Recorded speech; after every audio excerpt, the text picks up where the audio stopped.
Ok,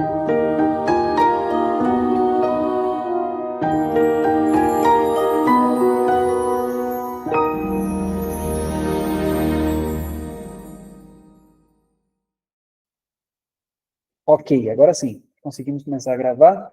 Vamos fazer uma oração então, queridos, para a gente poder iniciar. Aqueles que puderem se colocar de joelhos, junto comigo também.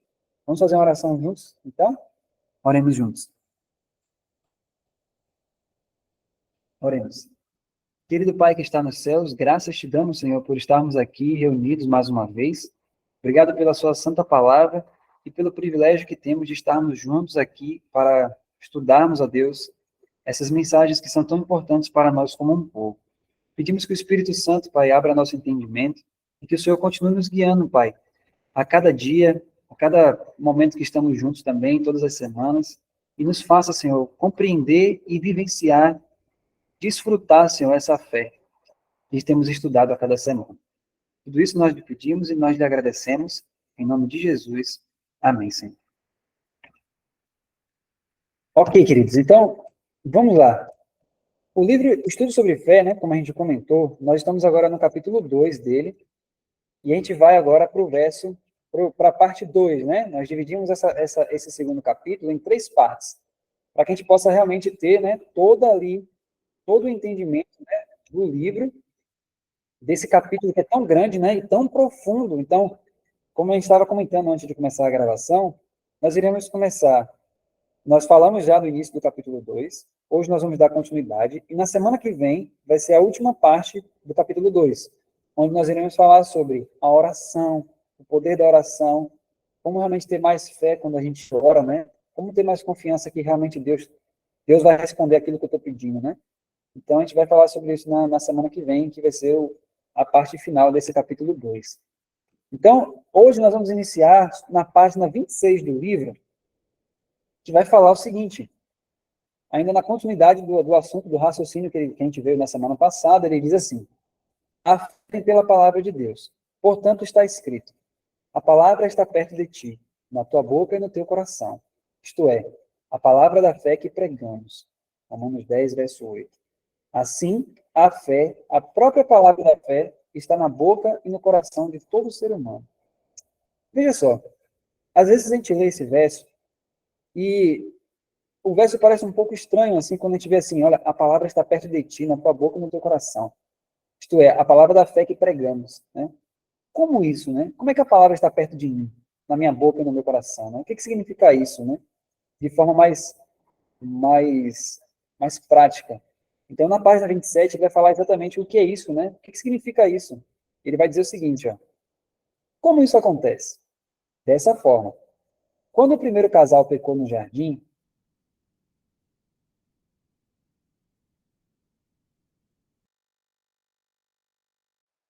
em Satanás. Então, perfeita concordância e paz entre eles e Satanás.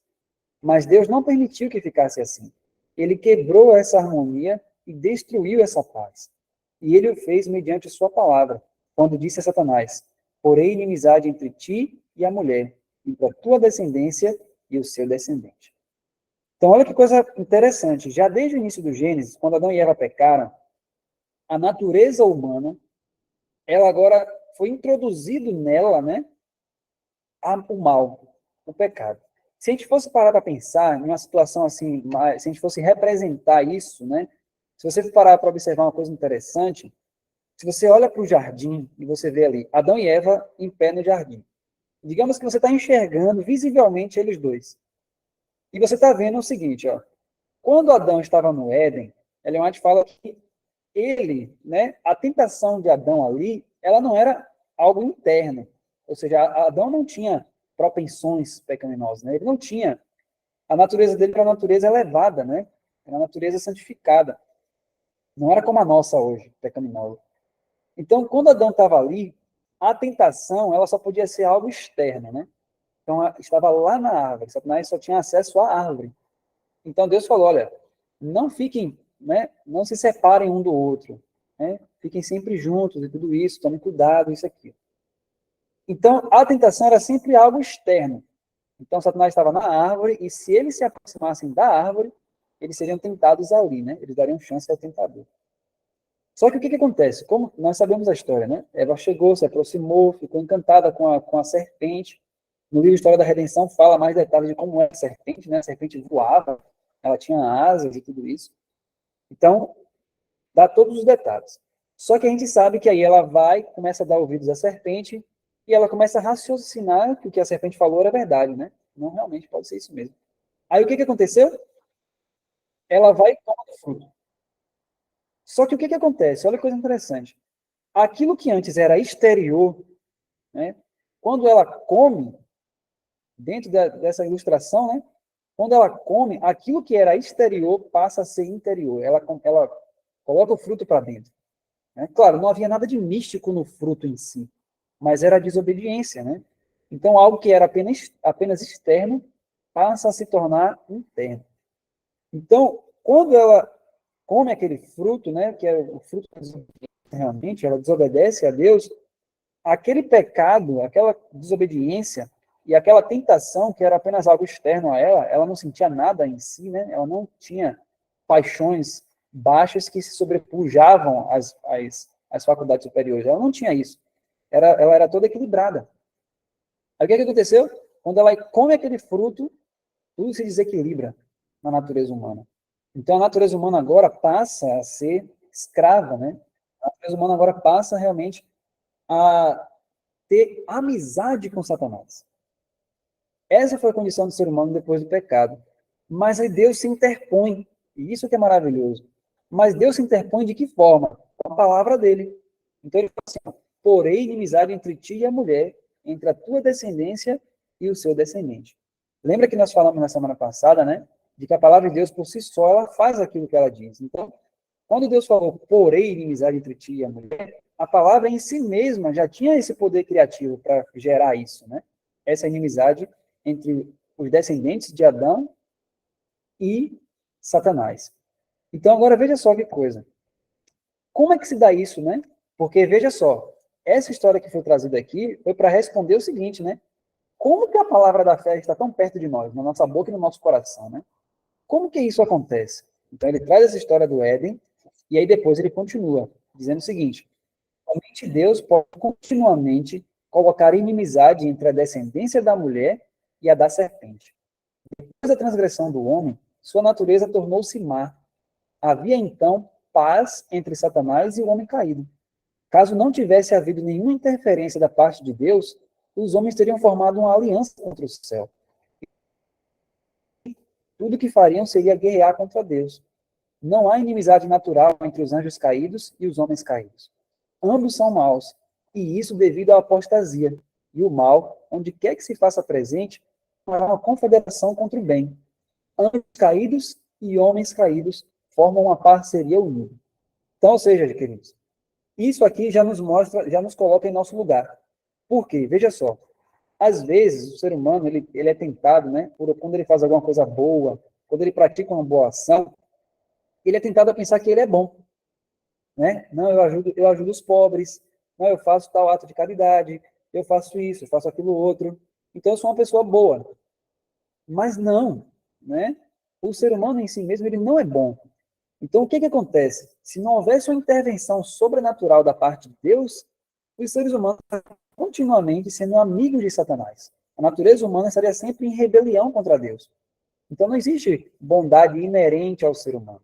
Você vê que hoje em dia é tão comum, né?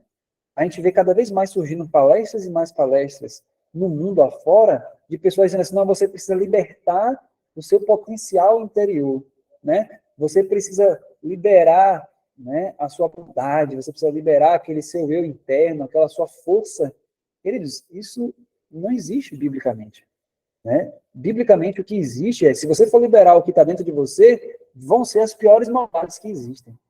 Porque a Bíblia fala que de dentro do coração, né, o coração é desesperadamente perverso e maligno. Então, não há bondade no ser humano. Né? E se a gente realmente entende isso, que essa é a condição humana, e que não existe algo dentro de mim que seja bom, então, eu preciso liberar algo que é bom. E se a gente entende que só há maldade no nosso coração, nós nunca, jamais nos apartaríamos de Jesus. Nunca, jamais nos apartaríamos da palavra de Deus. Porque a gente sabe que em nós mesmos não há bem algum. né? Então, a nossa condição enquanto seres humanos é essa. Nós temos parceria com os anjos caídos. Por quê?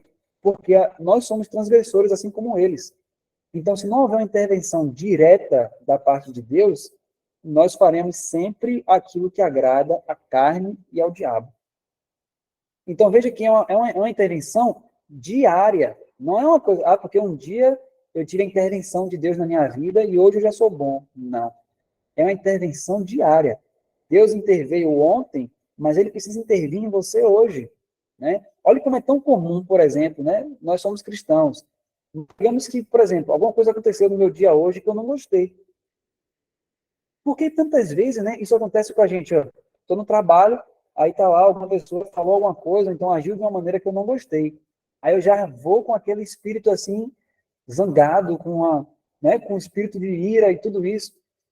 Mas às vezes eu estou ali falando com uma pessoa de Deus e tudo isso, né? E por que isso acontece? Acontece porque muitas vezes a gente esquece que a intervenção do Espírito Santo ela tem que ser não só diária, mas momento a momento. É interessante que quando você vai observar, por exemplo, o livro Vivendo pela Fé, no capítulo 1, ali diz que por que nós pecamos? Por qual motivo a gente peca? Ele diz, é porque naquele momento que você está pecando, sua fé falhou. Ou seja, pode parar para observar na sua vida e na minha.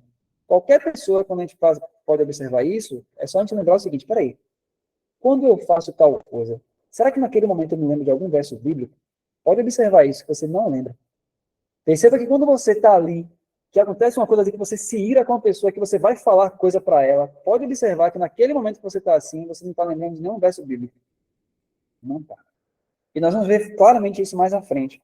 Então, se você for parar para observar na sua vida, muitas coisas que você tem feito, que às vezes você pode falar assim, isso é errado, mas às vezes você não consegue vencer, pare para observar que naqueles momentos que você esteve, todas as vezes que você fez algo de errado, em nenhum deles você lembrava de algum verso bíblico para citar na hora. Então, percebe então que tem que ser uma intervenção diária e direta da palavra de Deus, porque senão a gente só vai fazer coisas erradas todos os dias. Pode ser que um dia ou outro a gente ainda dê uma relaxada assim no mal, mas a gente vai praticar o mal sempre que a gente puder, porque essa é a natureza humana. Então precisa ter uma intervenção direta da palavra todos os dias, porque senão nós iremos sempre cair e levantar, cair e levantar, cair e levantar. Mas nós precisamos urgentemente, né? Nós vivemos um tempo muito terrível. Então nós precisamos entender o que é a fé de fato, para que a gente possa traduzir isso na vida diária, né? Para que não seja algo apenas teórico. Então, esses estudos que nós estamos fazendo aqui, o intuito é de realmente a gente perceber isso na prática e levar isso para a vida, né? Para que a gente possa realmente viver isso e não somente ter argumentos teológicos e nada disso.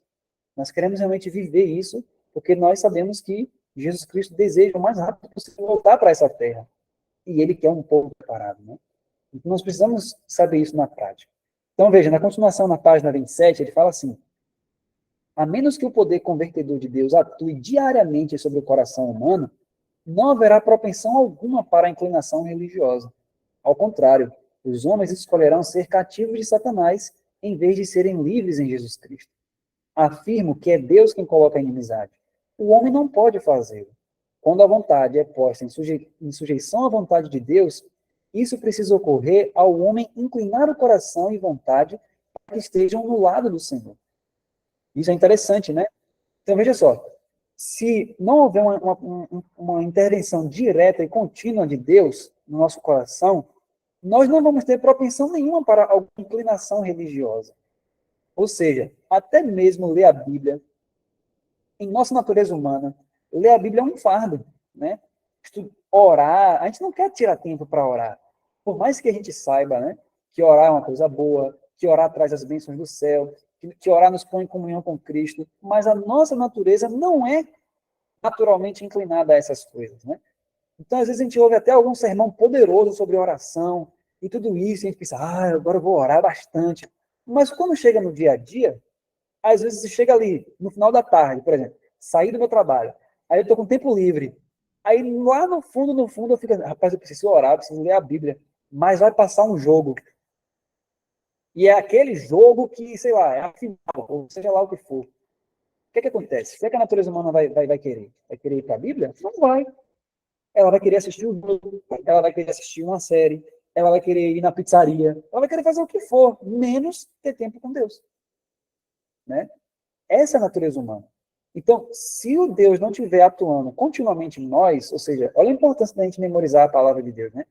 Se a gente não tiver realmente base bíblica diariamente para apresentar esse texto, ainda que seja pela memória, a gente vai estar sempre caindo para a nossa própria natureza humana. Então, veja a importância disso, né?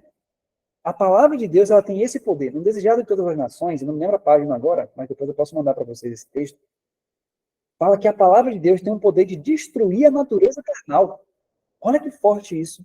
Às vezes, um verso bíblico que você cita, que você, né, deixa aquilo na sua mente, e você recita ele com fé, aquele verso bíblico, ele tem o poder de destruir sua natureza carnal. Olha o poder que a palavra de Deus tem, né? Veja que coisa grandiosa que é a palavra de Deus. Então, às vezes, por exemplo, né, na prática, às vezes eu estou ali, estou sem vontade de ler a Bíblia, né? Então, estou sem vontade de orar e tal. Aí você pensa assim, Senhor, o que é que eu faço, Senhor? Não consigo, eu não tenho vontade. Aí você lembra de um verso, aí o Espírito Santo lembra de um verso bíblico. Aí você pensa assim, buscar-me-eis e me achareis quando me buscardes de todo o vosso coração. Aí você olha para esse verso e você diz, Senhor, o Senhor falou isso. Buscar-me-eis e me achareis quando me buscardes de todo o vosso coração. Esse verso, por si só, ele tem o poder de cumprir em você exatamente o que ele está dizendo. Percebe? Então você vai, naquele momento ali, você pode clamar a Deus, Senhor, que a tua palavra opere em mim. Ainda que você não veja, eu vou dar um exemplo de vocês, eu vou dar um exemplo para vocês de uma pessoa que aconteceu isso com ela, né? Quando ela recebeu uma mensagem de que ia acontecer algo na vida dela, ela não via a perspectiva imediata daquilo, mas ela falou, bom, está escrito, se o senhor está falando, se essa é a palavra de Deus, então é isso mesmo. E a própria palavra em si mesma, né, já operou aquilo. Eu vou mostrar para vocês aqui, vamos ler juntos aqui o livro de Lucas. Vamos dar uma olhada aqui, Lucas capítulo 1, para a gente ver isso de forma prática. Lucas 1, aqui no verso... Olha só, Lucas capítulo 1, aqui. Verso 30. Lucas capítulo 1, versículo 30. Diz assim, ó, disse-lhe então o anjo, Maria, não temas, porque achaste graça diante de Deus. E eis que em teu ventre conceberás e darás à luz um filho, e chamarás seu nome Jesus. Este será grande, e será chamado Filho do Altíssimo, e o Senhor Deus lhe dará o trono de Davi, seu pai, e reinará eternamente na casa de Jacó, e o seu reino não terá fim. E disse Maria ao anjo, como se fará isto, visto que não conheço homem algum? Verso 35. E respondendo o anjo, disse-lhe, descerá sobre ti o Espírito Santo, e o poder do Altíssimo te cobrirá com a sua sombra. Por isso também o santo que de ti há de nascer será chamado Filho de Deus. E eis que também Isabel, tua prima, concebeu um filho em sua velhice, e é este o 6º mês para aquela que era chamada estéril, porque para Deus nada é impossível. Verso 38. Disse então Maria, eis aqui a serva do Senhor, cumpra-se em mim segundo a tua palavra. E o anjo ausentou-se dela. Então, queridos, olha que coisa maravilhosa. Aqui é bom a gente contrastar duas situações. Olha que no caso de Maria, né, quando ela fala assim, o anjo fala assim, Maria, você vai ter um filho. Ela raciocinou o seguinte, peraí, mas eu não tenho marido, né? Eu nunca tive relações. Como que eu vou ter um filho? Mas veja que quando ela pergunta assim, como vai ser isso? O anjo responde a ela. E veja que ele responde a ela tranquilamente, porque ele viu que a pergunta dela não era uma pergunta de incredulidade. Por quê? Olha só que coisa interessante. Nesse mesmo capítulo, volte um pouquinho aí alguns versos, que olha que coisa tremenda isso, ó. Olha o que o anjo diz para Zacarias. Olha que coisa interessantíssima isso. Veja só. Verso 13. Olha para o verso 13 de Lucas 1. Diz assim, ó. Mas o anjo lhe disse, Zacarias, não temas, porque a tua oração foi ouvida, e Isabel, tua mulher, te dará à luz um filho, e chamarás o seu nome João, e terás prazer e alegria, e muitos se alegrarão no seu nascimento, porque será grande diante do Senhor. E não beberá vinho nem bebida forte, e será cheio do Espírito Santo, já desde o ventre de sua mãe. e converterá muitos dos filhos de Israel ao Senhor seu Deus. Irá diante dele no espírito e poder de Elias, para converter os corações dos pais aos filhos e os rebeldes à prudência dos justos, com o fim de preparar ao Senhor um povo bem disposto. Pronto, vamos parar aqui. Então, olha como o anjo chegou. Zacarias, fique tranquilo, né? Não temas, porque sua oração foi ouvida. Você vai ter um filho. Aí ele começa a descrição, né? Vai ser assim, assim, assim, assim, assim. O anjo fala tudo para ele. Olha o que Zacarias fala no verso 18. Disse então Zacarias ao anjo: Como saberei isto? Pois eu já sou velho, e minha mulher avançada em idade. E respondendo o anjo, disse-lhe: Eu sou Gabriel, que assisto diante de Deus, e fui enviado a falar-te e dar-te essas alegres novas. E eis que ficarás mudo, e não poderás falar, até o dia em que essas coisas aconteçam, porquanto não creste nas minhas palavras, que ao seu tempo onde se cumprir. Olha o contraste, queridos. Quando ele aparece para Zacarias, Zacarias pergunta: peraí, como que vai ser isso? Mas foi uma pergunta de incredulidade. Porque o anjo falou: olha, a palavra para você é essa, não temas, e tal, tal, tal, tal. Aí Zacarias olhou para a situação dele e falou assim: como isso? Sou velho. Como que eu vou saber que é isso mesmo? E o anjo disse para ele: olha, você vai ficar mudo até que aconteça. Por causa da incredulidade dele. Mas no caso de Maria, quando ele fala praticamente as mesmas palavras que ele falou, né? Ele falou para Maria também: não temas, você achou graça diante de Deus. E ele fala: você vai conceber e tal, tal, tal, tal, tal, tal, tal. Quando ela pergunta, olha o verso 34, disse Maria ao anjo: como se fará isto? Veja que aqui não é mais uma pergunta incrédula. Ela realmente ficou assim: gente, como isso? Isso vai realmente. É isso mesmo, Senhor? Como se fará isso? Visto que não conheço homem algum. E aí ele vai e explica para ela. Quando ele falou, ela simplesmente disse o quê? Bom, ela não conseguia pegar aquilo, né? Como que seria possível uma mulher engravidar sem ter, né, uma relação? Aí ele diz o que no final? Ela diz assim, ó, no verso 38. Eis aqui a serva do Senhor. Cumpra-se em mim segundo a tua palavra. Isso é fé, queridos. Isso é fé. Ela não conseguia enxergar. Não estou vendo isso, Senhor. Mas, eis aqui a tua serva. Cumpra-se em mim conforme a tua palavra. Percebe? Então, ela dispôs o coração, ela inclinou o coração para a palavra do Senhor. E a palavra em si mesma iria operar aqui. Né? Então, tudo que Deus fala, nós vimos também na semana passada. A palavra é autorrealizável. Então, veja só, é esse o ponto. Então, veja só, se a gente abrir espaço para que a palavra de Deus opere, aí sim, essa palavra vai operar em nós. Esse poder convertedor de Deus opera em nós. Então, veja, se, por exemplo, todos os meus dias eu cometo certo tipo de pecado, a partir de hoje eu vou sempre estar citando algum verso. Seja Efésios 4:22, que fala assim: despojai-vos do velho homem, seja outro verso, né? Para cada situação da vida e para cada pecado, a Bíblia tem um verso específico. Então você pode pegar aquele verso, pesquisar na internet, pedir ao Espírito Santo que lhe encaminhe algum verso para aquela situação. Memorize a palavra, queridos, o tempo inteiro. Porque meditando de dia e de noite na palavra, você vai perceber a mudança que você vai ter na sua vida religiosa, em toda a sua vida, na verdade, né? Agora, veja só. Ele continua dizendo assim, ó, essa inimizade contra Satanás, esse ódio contra o mal que Deus põe em cada um mediante sua palavra, faz com que cada alma anseie por libertação, a qual se encontra unicamente em Jesus Cristo. Ele fala, conferir Romanos 7, 14 a 25. Nós não vamos abrir todo o Romanos 7 aqui, mas você vai se lembrar da controvérsia que aconteceu ali em Romanos 7, de um homem para com ele mesmo, né? Porque ele diz assim, olha, eu quero fazer o bem, eu desejo o que é correto, mas eu não consigo fazer, né? Eu só consigo fazer o que é mal. Tem coisas que eu não quero fazer, mas eu vou lá e faço. E tem coisas que eu quero fazer, mas eu não consigo fazer. O que é isso que está acontecendo com ele ali? Veja só. Deus já falou, eu porei inimizade entre ti e a mulher. Então, essa inimizade já existe no coração, entre a pessoa e Satanás. Só que olha que interessante. Em Romanos 7, você vê isso ali. A palavra de Deus está se cumprindo nele, porque ele está tendo inimizade contra Satanás. Você vê que ele sabe o que é correto, tenta até fazer, só que ele esbarra em um problema, né? Ele não consegue. Então, a inimizade está nele. O querer está nele. Se você observar em Romanos 7, ele fala assim, o querer está em mim, não, porém, o efetuá-lo. O efetuar não estava nele. Então, veja, a palavra de Deus colocou nele o querer, mas faltava nele ali em Romanos 7 o efetuar. né? E como que acontece esse efetuar? Nós vamos ver já já.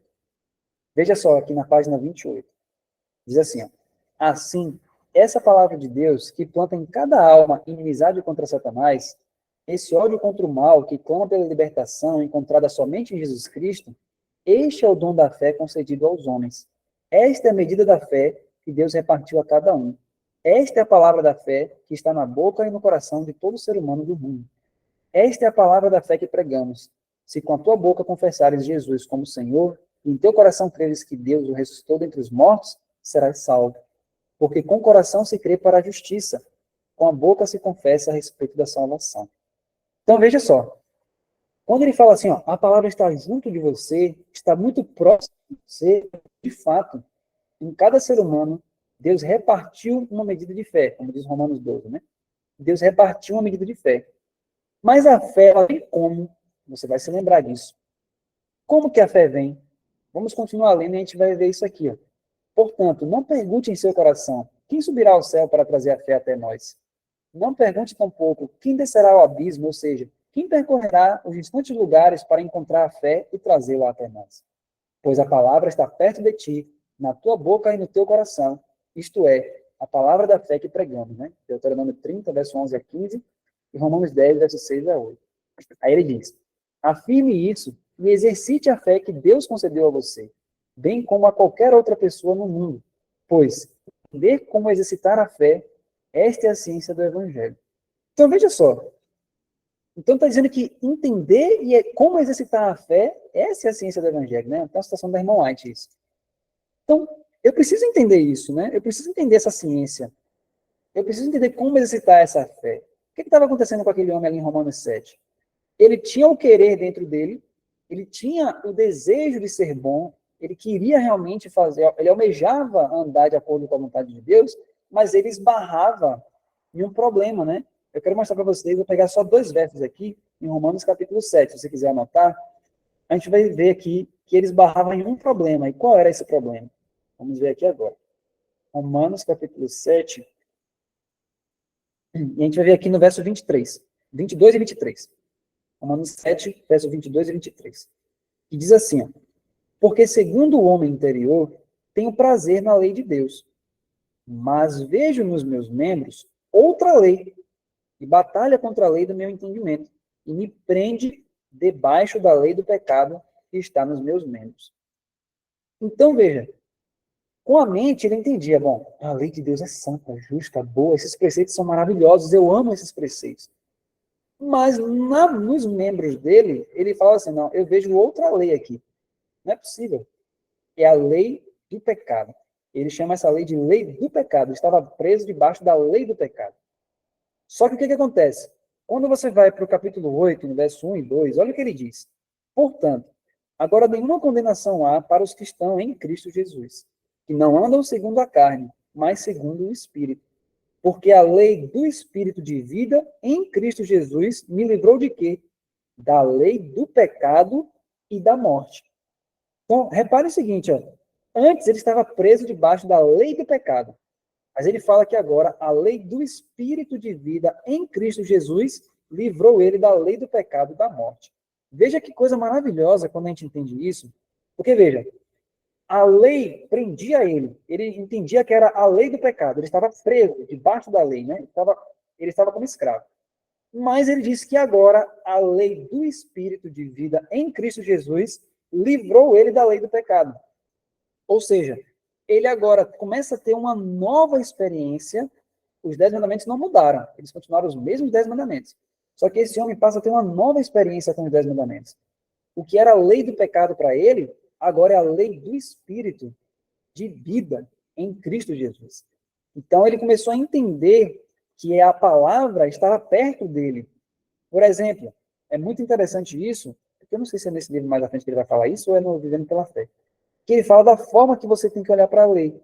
Então, a gente, não sei se a gente comentou na semana passada, os 10 mandamentos, que antes eram para ele, em Romanos 7, como ordens, eles se tornam o quê? Promessas, não é isso? Acho que a gente comentou isso no último estudo.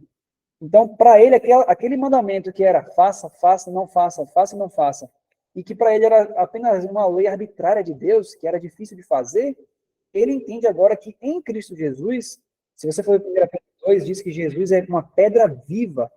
Então, Jesus não é pedra morta, Jesus é pedra viva. Então, em Jesus está a lei de Deus de forma viva. E o mistério do Evangelho é Cristo em você. Então, quando Cristo vem até você, você se torna uma pedra viva. É isso que Pedro fala em 1 Pedro 2. Você se torna uma pedra viva. Então, a lei de Deus deixa de ser uma coisa morta. E quando Deus fala agora para você, você entende que o mesmo Deus que disse haja luz está dizendo não matarás. O mesmo poder criativo que existe no haja luz e luz, esse mesmo poder criativo que diz não matarás, você não vai matar. Não adulterarás, você não vai adulterar. Não furtarás, você não vai furtar mais. Porque agora a lei, que era apenas uma coisa morta para você, quando o Espírito Santo aviva seu entendimento e você recebe Cristo, a lei está no coração de Cristo. Salmo 40, verso 8, ele diz, né? A tua lei, ó Deus meu, está no meu coração. Então, quando você recebe Cristo, você recebe também a lei, só que agora de forma viva. A lei do Espírito, não mais a letra. Percebe? Por isso que ele diz em 2 Coríntios 3, a letra mata, mas o Espírito vivifica. Então, uma coisa é a lei em letras, outra coisa é a lei no Espírito. A lei é espiritual, e as coisas espirituais só podem ser discernidas espiritualmente. Então, o que, que você vê aqui em Romanos 7? Você vê uma luta de alguém que está tentando fazer o que é correto, pelas suas próprias forças, pelo seu próprio, né? Mas ele iria conseguir fazer isso? Jamais. Jamais. Ele não conseguiria jamais fazer isso. Por quê? Porque a natureza dele, e ele mesmo fala isso aqui, né? A própria natureza dele era contrária àquilo que ele sabia que era correto. E isso que ele diz é a experiência de todo cristão também. Tem momentos que você vai passar por essa experiência de Romanos 7, mas não significa que essa experiência vai ser do cristão até Jesus voltar. Essa experiência precisa ser vencida antes da volta de Jesus. Então, precisamos sair da experiência de Romanos 7 e entrar na experiência de Romanos 8, que é quando ele há libertação dessa condição. Quando a lei agora passa a ser uma lei de espírito de vida em Cristo Jesus. Então, repare, agora na continuação, então veja só, tudo é olhar para a palavra, receber a palavra continuamente. Isso é muito importante, porque a própria palavra em si mesma vai operar dentro de você a mudança. Então, se você é uma pessoa egoísta, por exemplo, eu sou muito egoísta, o que é que eu vou fazer com isso na prática? Eu preciso ver versos da Bíblia que falam sobre egoísmo e eu vou anotar no meu caderno, eu vou pegar um caderninho só de promessas. Eu digo isso porque eu fiz isso, né? Eu peguei um caderninho e anoto várias promessas da Bíblia para várias situações. Não, se eu sou egoísta, se eu sou orgulhoso, se eu sou isso, se eu sou aquilo, então tá aqui os versos. E eu vou memorizar aqueles versos. E eu vou orar em cima daqueles versos. Eu vou falar sobre isso na semana que vem. E aquele verso ali vai operar em mim. Aquela palavra vai operar em mim. E a lei de Deus, eu posso citar inclusive os 10 mandamentos como promessa. Senhor, eu sou uma pessoa que, sei lá, né, tem um tal problema de caráter, mas está escrito, e aí a palavra de Deus, você pode citar até os 10 mandamentos, que ele agora são promessas para nós. Então, olha que interessante quando a gente percebe todos esses detalhes, porque ele diz assim, ó, no Estudo sobre Fé, página 29, ele diz assim, justificação pela fé significa justiça pela fé, pois justificação é o ato de ser declarado justo. A fé é pela palavra de Deus. A justificação pela fé, portanto, corresponde à justificação que vem pela palavra de Deus. A justiça pela fé corresponde à justiça que vem pela palavra de Deus. Vamos ver isso de forma clara aqui em Romanos ainda. Ó. Romanos 3. Veja que coisa linda esse versículo, porque tem uma palavra que pode passar despercebida para nós, mas aqui quando você lê esse capítulo, ela vai ficar bem clara. Veja só. Romanos 3. Abra aí, por favor, sua Bíblia junto comigo. Eu vou ler mais um verso aqui do livro, e a gente vai ver isso na Bíblia aqui, que é tão nítido, mas eu mesmo só percebi esse verso aqui falando isso, porque eu realmente li esse capítulo e ele falou assim, gente, olha só. Veja só. Ele diz assim, ó, a palavra de Deus é autorrealizável, pois ao criar todas as coisas, ele falou e tudo se fez. E quando ele esteve sobre a terra, ele acalmou o tempestuoso mar, purificou os leprosos, curou os enfermos, ressuscitou os mortos, perdoou os pecados, tudo isso mediante a sua palavra. Ali também ele falou e tudo se fez. Agora, o mesmo que ao criar falou e tudo se fez, o mesmo que disse haja luz e houve luz, o mesmo que quando na terra, com apenas a palavra, curou os doentes, purificou os leprosos e trouxe os mortos à vida, este mesmo pronuncia a palavra da justiça de Deus para todos e sobre todos que creem. Queridos, Essa é a melhor notícia que a gente pode receber hoje. Por quê? Veja só, eu fico muito feliz quando eu ouço isso. Eu poderia ouvir isso centenas de vezes no dia. E eu ia me alegrar todas as vezes. Às vezes eu estou trabalhando ali na roça, alguma coisa assim, e me vem na mente esse verso, e me dá uma alegria muito grande. Por quê? Veja só, Romanos capítulo 3, verso 21. Olha o verso 21. A gente vai ler do verso 21 até o verso 25.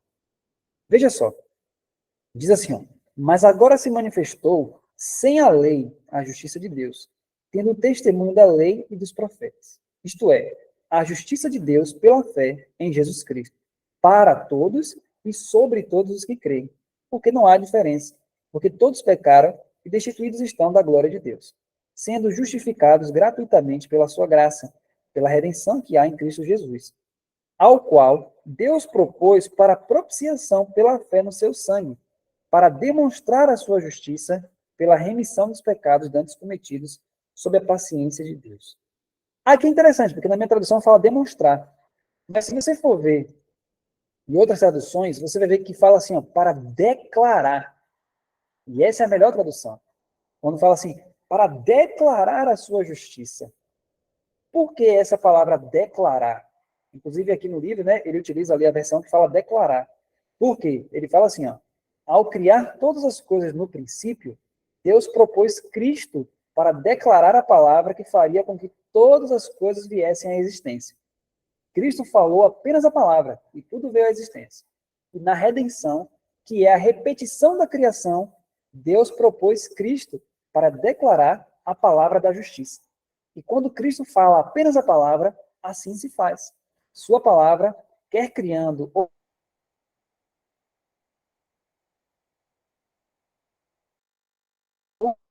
é a mesma.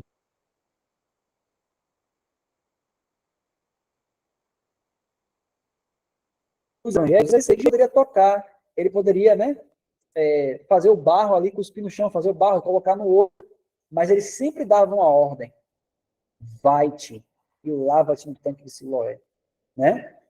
Tem ânimo, a tua fé te salvou. Ele sempre dava alguma palavra assim, né?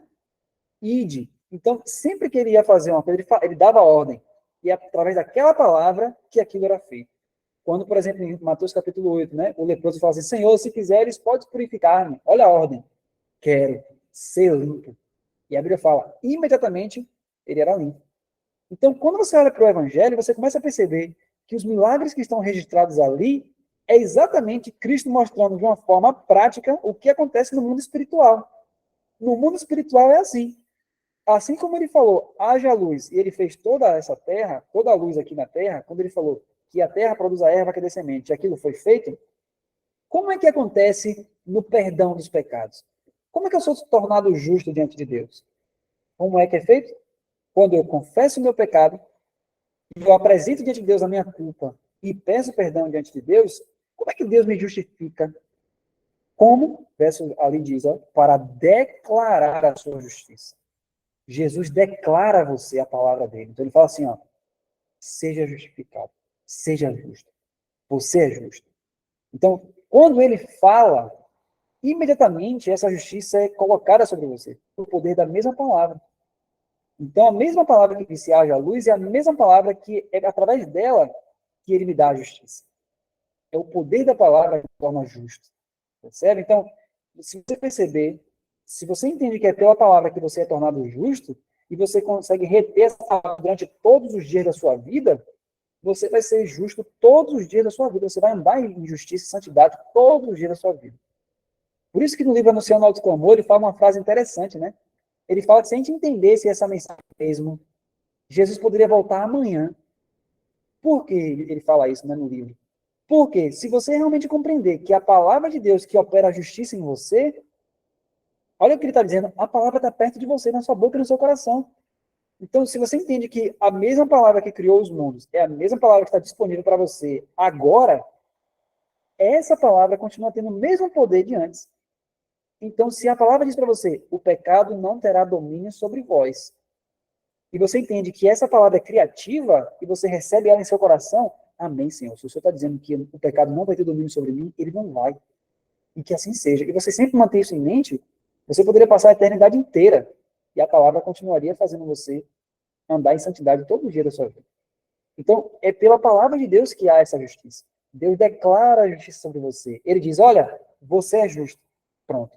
Quando ele fala isso, imediatamente, assim como ele falou para o leproso, ser limpo, quando ele fala para nós a mesma coisa, imediatamente nós somos feitos purificados por Deus.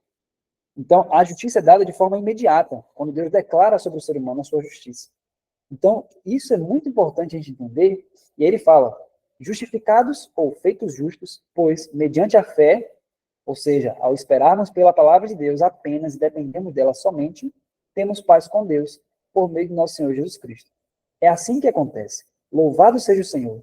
E quando nos nutrimos dessa bendita esperança, dessa bendita promessa, estamos cultivando a fé. Então, olha o que a Bíblia fala, justificados, ou seja, tornados justos, feitos justos, pois mediante a fé. E o que é fé? Nós vimos na semana passada. É crer que a palavra de Deus é autorrealizável. Então, quando é que você é justificado?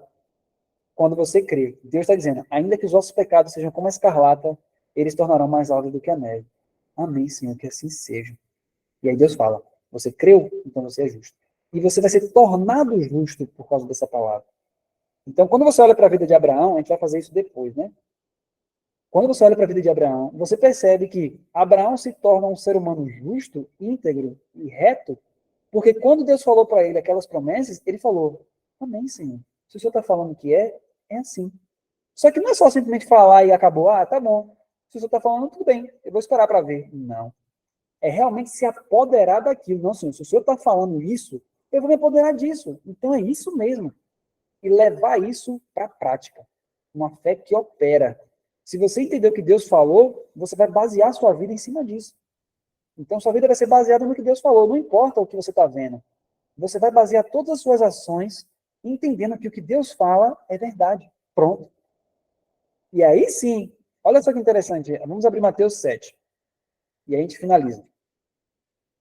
Eu vou finalizar só comentando disso aqui da história de Abraão e a gente fecha essa parte de hoje. Vamos abrir Mateus capítulo 7. Olha que interessante o que Jesus vai dizer em relação a isso. Mateus capítulo 7, verso 24.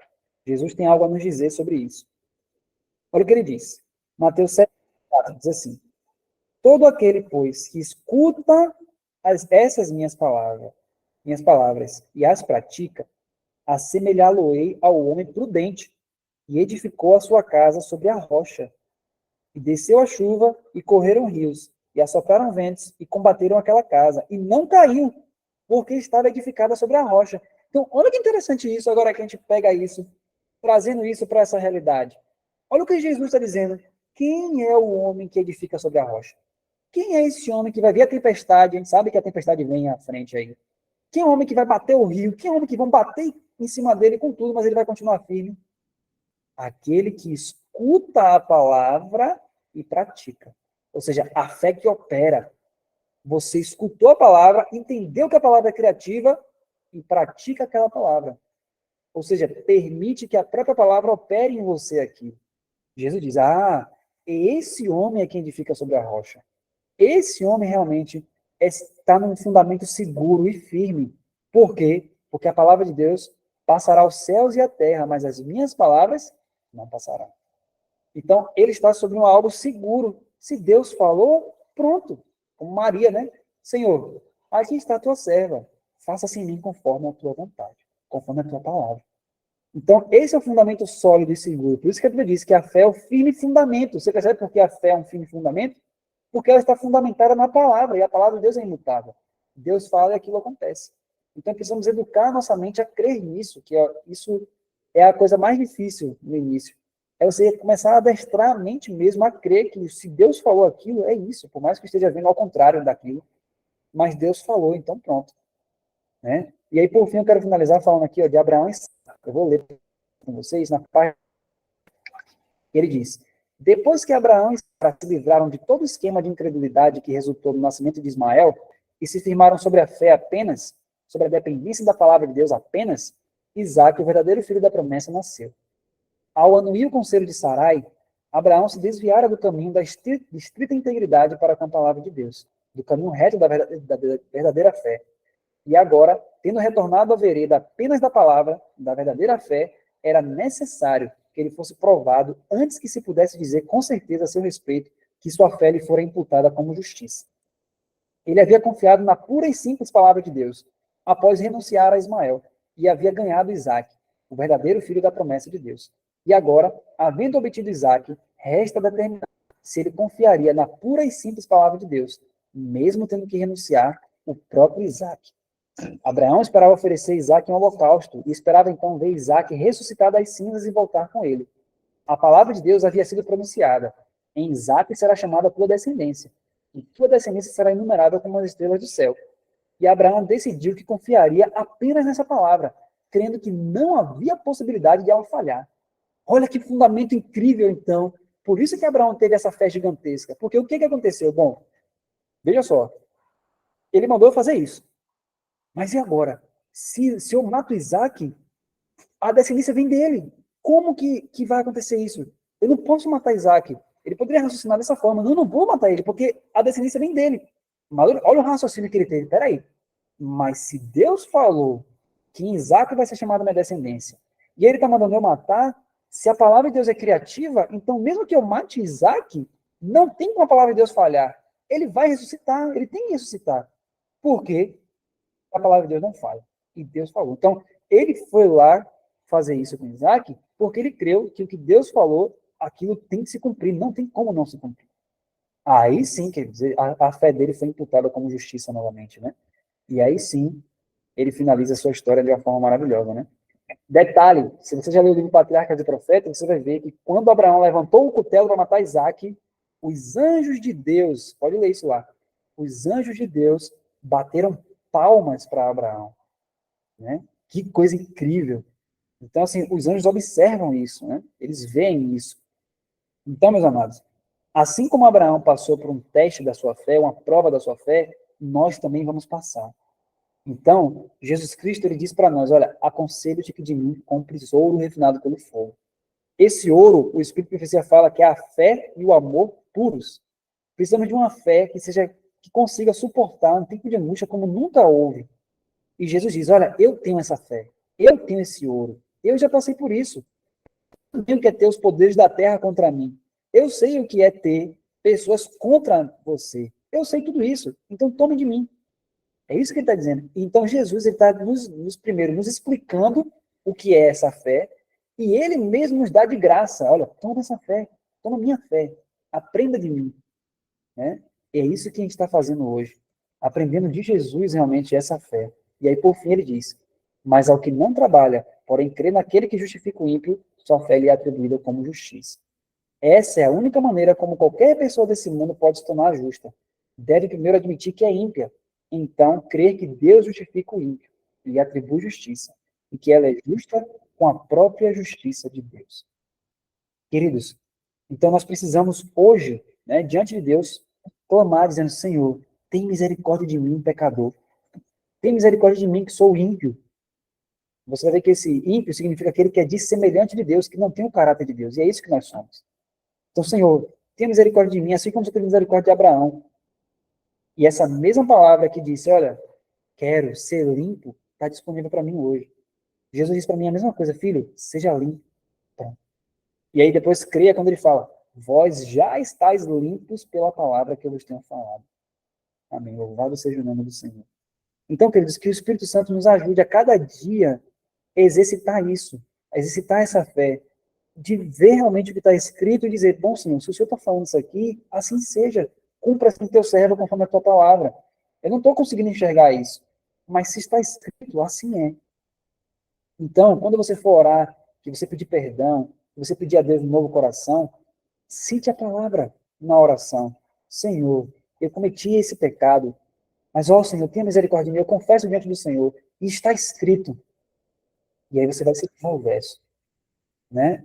Desfaço as tuas transgressões como a névoa, os teus pecados como a nuvem, torna-te para mim, porque eu te remi. Amém, Senhor. Que assim seja. E, queridos, imediatamente o nosso Pai vai nos perdoar. E ele vai não só nos perdoar, como ele prometeu nos purificar de toda injustiça, ou seja, livrar a gente de cometer de novo aquele pecado. Precisamos crer nisso, e crer nisso agora, nesse exato momento, porque não sabemos quanto tempo teremos, né? Então, que Deus nos ajude, né? A que verdadeiramente nós nos apossemos dessa palavra que está tão perto de nós, né? Nós temos a Bíblia perto de nós, e as promessas de Deus estão mais próximas de nós possíveis. Ele fez questão de trazer essas para nós, para que a gente pudesse realmente crer. A fé é mais próxima do que parece, queridos. E como que vem a fé? A fé vem pelo ouvir, e o ouvir vem pela palavra. Então, não existe fé sem palavra de Deus. Precisamos nos encher da palavra. Ah, minha fé está pequena. Por que minha fé está pequena? Porque está faltando a palavra. Está faltando a memorização da palavra. Está faltando o crer na palavra e depender somente da palavra. A gente tem confiado muito em todas as coisas. No meu salário, nos meus amigos, em tudo, menos na palavra. Precisamos confiar na palavra. E que o Espírito Santo nos ajude a gente a fazer isso a cada dia, né? Para que nossa fé vá crescendo, crescendo, crescendo, crescendo. E Jesus falou que nossa fé pode ser tão grande, né? Que ele diz assim, que a fé é como um grão de mostarda, que ele vai crescendo, crescendo, crescendo e pode se tornar gigante, né? Ele fala que até as aves do céu vão se aninhar ali naquela árvore. Então, que assim seja conosco também, em nome de Jesus. Vamos fazer uma oração então? E aí na semana que vem nós vamos falar sobre oração. Vai ser maravilhoso, pela graça de Jesus. Nós vamos falar os elementos da oração, né? Vamos ver algumas passagens aqui, para que a gente tenha realmente força, quando a gente chegar diante do trono da graça, para que a gente tenha realmente certeza, né, de que nossa oração está ouvida ali e que nós vamos receber realmente. Então, na semana que vem, a gente vai falar sobre isso, né, sobre oração, e a gente fecha da página 37 em diante, e a gente finaliza o capítulo 2, né? Então, que Deus nos ajude a estarmos juntos na semana que vem. Vamos fazer uma oração, então? Vamos me colocar de joelhos, e que tudo isso que foi falado nessa noite, você reflita, né, e peça a Deus para que torne isso uma prática na sua vida, né? Cada dia, todos os dias, e que assim seja em nossa vida. Vamos orar? Oremos juntos. Querido Pai Celestial, nós te agradecemos, Senhor, pelo privilégio de aprendermos nesses dias sobre a fé de Jesus. Temos muita coisa, Senhor, que iremos ver em cada capítulo desse livro. Mas agora queremos nós também, Senhor, ter essa fé. A fé de Jesus. A única fé, Senhor, que vai conseguir suportar um tempo de angústia que ainda não chegou, Pai, mas que em breve vem para o mundo. Nos ajude a ter comunhão com Jesus e uma fé inabalável, meu Pai, em Tua palavra. Por isso nós lhe pedimos e desde já nós te agradecemos, em nome de Jesus. Amém, Senhor.